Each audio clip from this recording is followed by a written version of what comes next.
بسم اللہ الرحمن الرحیم نحمدہ ونصلی علی رسولہ الکریم اما بعد۔ محترم ناظرین و سامعین کرام، السلام علیکم ورحمۃ اللہ وبرکاتہ۔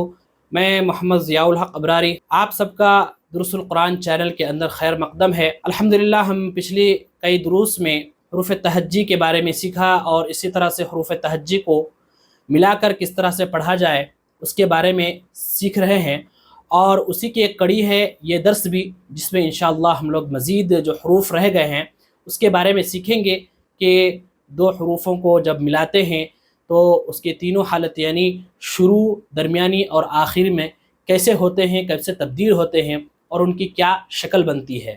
تو چلیے ہم اپنے درس کا آغاز کرتے ہیں۔ قرآنی طہر ذاتی، قرآنی عصمت امری، قرآنی طوق نجات۔ محترم ناظرین کرام، اگر آپ لوگوں نے پچھلے ویڈیوز نہیں دیکھے ہیں تو میری گزارش ہے کہ آئی بٹن میں یا پھر ڈسکرپشن میں لنک مل جائے گا پلے لسٹ کا، آپ وہاں سے جا کر ان سب دروس کو دیکھ سکتے ہیں اور وہاں سے سیکھ سکتے ہیں۔ پچھلے کئی دروس میں ہم لوگ سیکھ رہے ہیں کہ دو حروف کو ملا کر کس طرح سے پڑھا جائے۔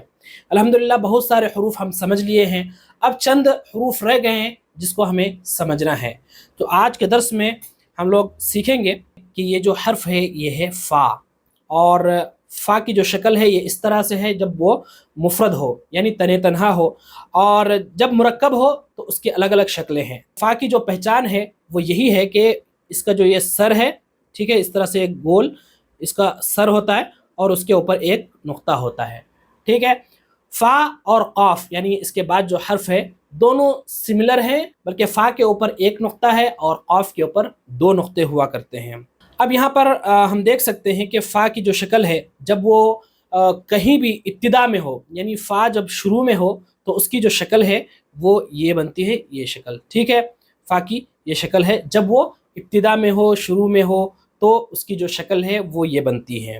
مثال میں آپ غور سے دیکھیں تو فا کی جو شکل ہے یہاں پہ یہ ابتدا میں آیا ہے، اس کے بعد ہے قاف، پھر ہے لام، فا قاف لام، تو یہ شروعات میں جو ہے فا اس طرح سے ہوا کرتا ہے۔ فا کی جو دوسری شکل ہے وہ بھی شروعات میں جب ہو تو اس طرح سے ہوگا، یعنی یہ جو فا ہے پہلے جو ہم نے ذکر کیا، یہ جو یہاں پر ملا ہوا ہے دوسرا حرف وہ قاف ہے، تو قاف، تا اور اسی طرح لام یعنی دوسرے حروف کے ساتھ اگر ملے تو وہ اس کی شکل یہ ہوتی ہے۔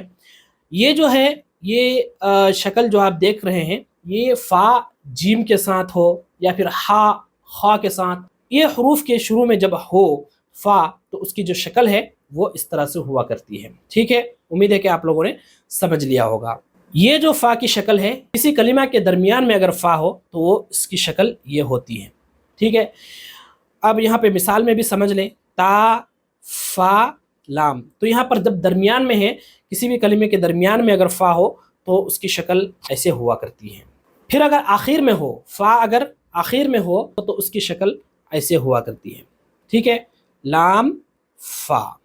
تو آپ لوگوں نے فا کی جو تمام شکلیں ہیں وہ آپ لوگوں نے دیکھا اور سمجھا، امید ہے کہ آپ لوگوں کو سمجھ میں آیا ہوگا۔ آگے چلتے ہیں، اور اگلا جو حرف ہے وہ ہے قاف، جیسا کہ آپ جانتے ہیں۔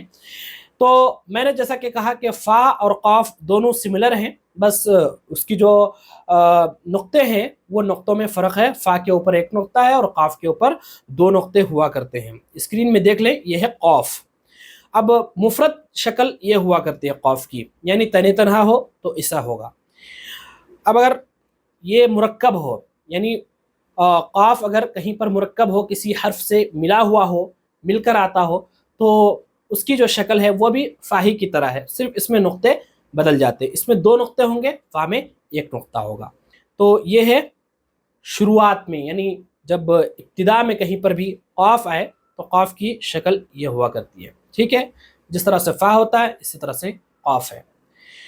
مثال میں سمجھ لیں، قاف، یہ ہے قاف، شروع میں آیا ہے، فا لام، قاف فا لام۔ اسی طرح سے درمیان میں اگر ہو تو درمیانی شکل جو ہے یہ ہے، یعنی قاف اگر کہیں پر درمیان میں آئے کسی کلمے کے درمیان میں تو اس کی جو شکل ہے ایسے ہوا کرتی ہے۔ یہاں پہ مثال میں سمجھ لیں، تا قاف لام، قاف کی درمیانی شکل۔ اب قاف اگر آخر میں ہو، کسی بھی کلمے کے آخر میں اگر قاف آئے تو قاف کی جو شکل ہے وہ اس طرح سے ہوا کرتی ہے، ٹھیک ہے، یہ شکل ہوتی ہے۔ اب یہاں پر مثال میں سمجھ لیں، لام، قاف۔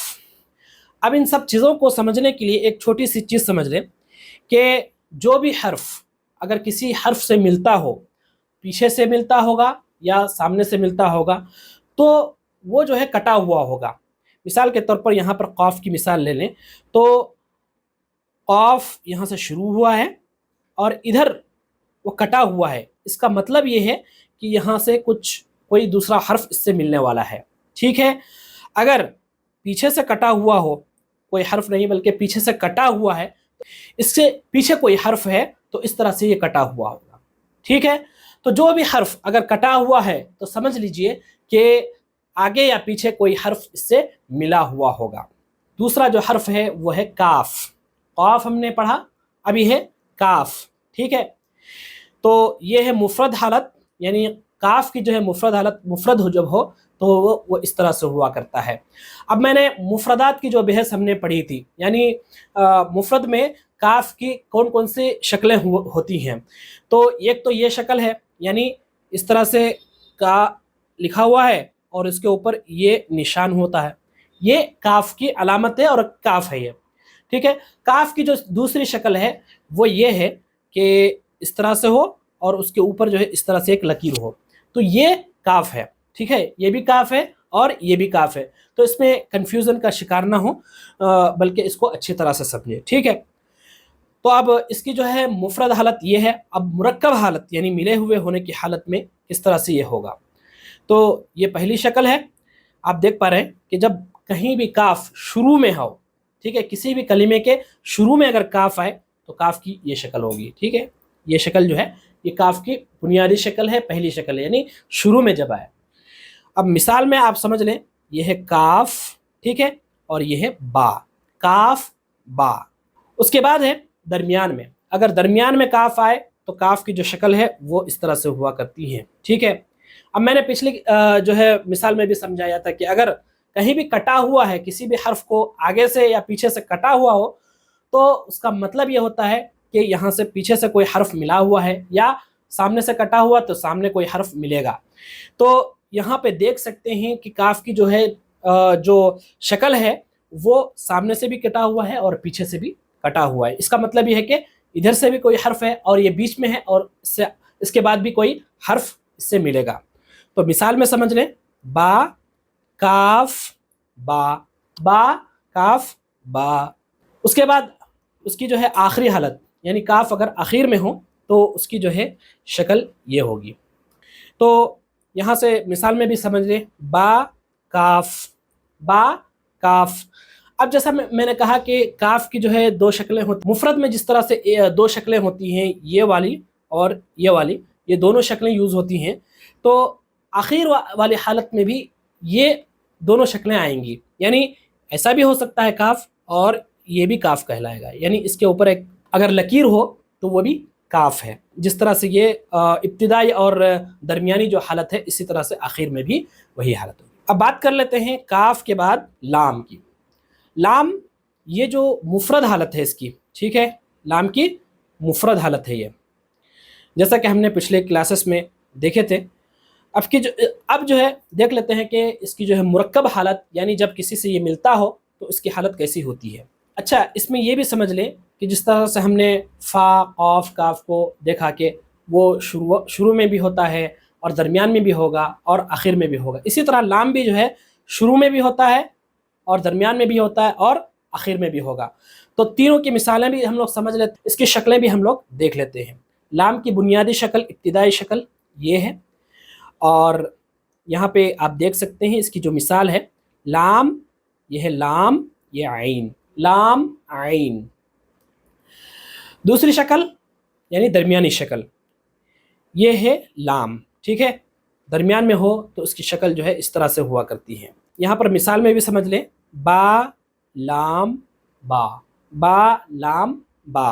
اب آتے ہیں اس کی آخری شکل میں، یعنی آخر میں اگر آئے، کسی بھی کلمے کے آخر میں اگر لام ہو تو اس کی کیا شکل ہوتی ہے۔ تو لام یہاں پر دیکھ سکتے ہیں، لام کی جو ہے اصلی شکل یہاں پر باقی ہے، اور اس سے پہلے کوئی حرف یہاں پر ملا ہوا ہوگا. تو یہ آخری شکل ہے. ٹھیک ہے, تو لام. امید ہے کہ لام کے بارے میں بھی آپ لوگوں نے اچھے سے سمجھ لیا ہوگا. اب بات کرتے ہیں لام کے بعد میم کی. یہ جو حرف آپ دیکھ رہے ہیں یہ میم ہے, جیسا کہ آپ مفرد میں بھی اس کو پہچان چکے ہیں. اب میم کی جو ہے شکل وہ دو طرح سے ہوتی ہیں. یہ ایک شکل تو یہی ہے, ٹھیک ہے. دوسری شکل جو ہے اس کی میم کی ایسی بھی ہوتی ہے. ٹھیک ہے, یہ دونوں شکلیں ہیں میم کی جب یہ مفرد ہو. ٹھیک ہے, مرکب میں بھی ایسی ہی آتی ہیں. اب مرکب کی جو شکلیں ہیں وہ دیکھ لیتے ہیں ہم لوگ. مرکب میں میم شروعات میں ہو تو اس طرح سے ہوگا. ٹھیک ہے, شروعات میں ہو تو اس طرح سے ہوگا. اب مثال میں بھی سمجھ لیں, میم با, میم با.